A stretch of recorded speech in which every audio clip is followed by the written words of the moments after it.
All right, so he gave me a, there we go. There we go.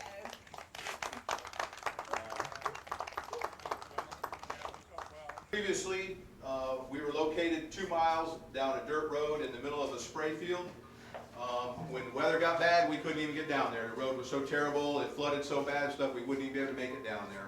Sometimes we were down there and actually got trapped where we almost couldn't get out because it would rain in the middle of it or something bad would happen.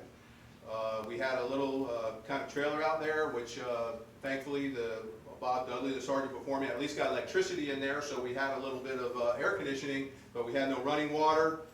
We had no toilets, we had no other nice amenities to take care of ourselves once we were out in the middle of nowhere.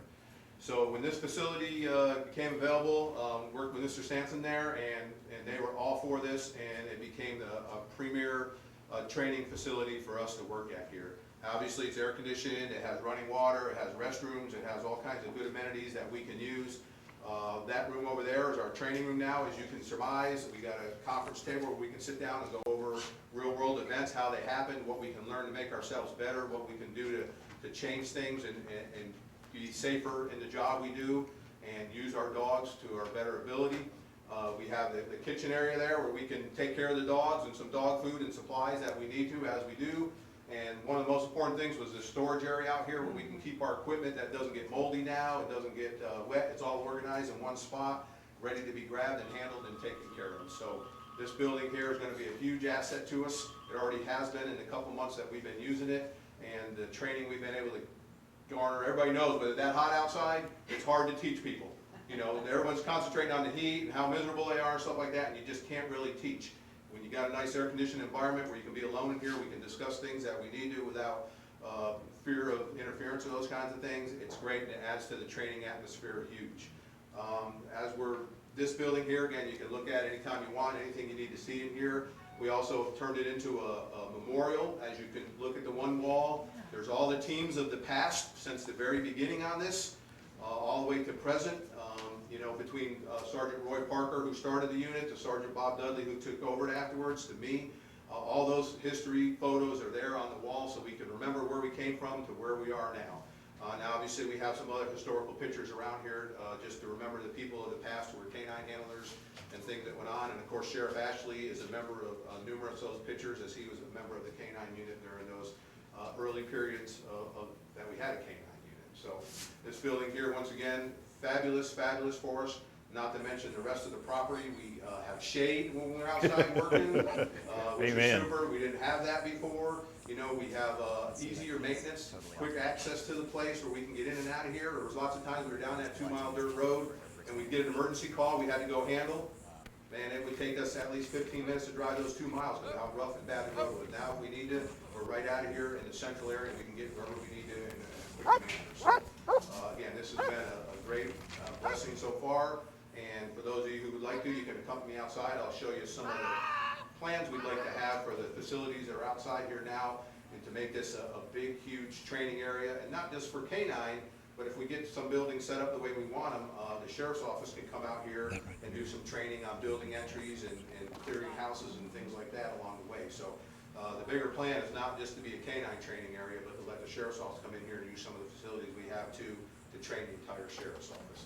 And again, this wouldn't be possible without the school, the superintendent, the school board, and the support of the staff here at Choice High School. So, Superintendent of Schools for her support in helping us obtain this facility, and for the work that you do on behalf of our community and the citizens we serve.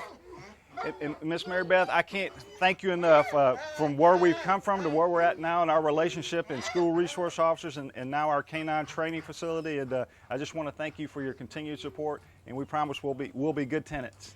I have no doubt, and I also want to thank you for the collaboration that we've had. This is a win-win for everyone. This is a win for the taxpayers.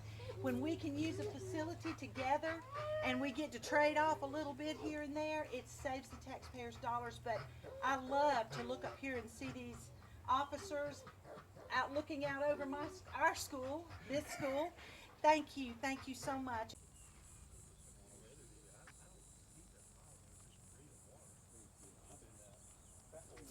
See, now he's watching hand signals. Yeah, I see it.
All right, that's good. You can put them up.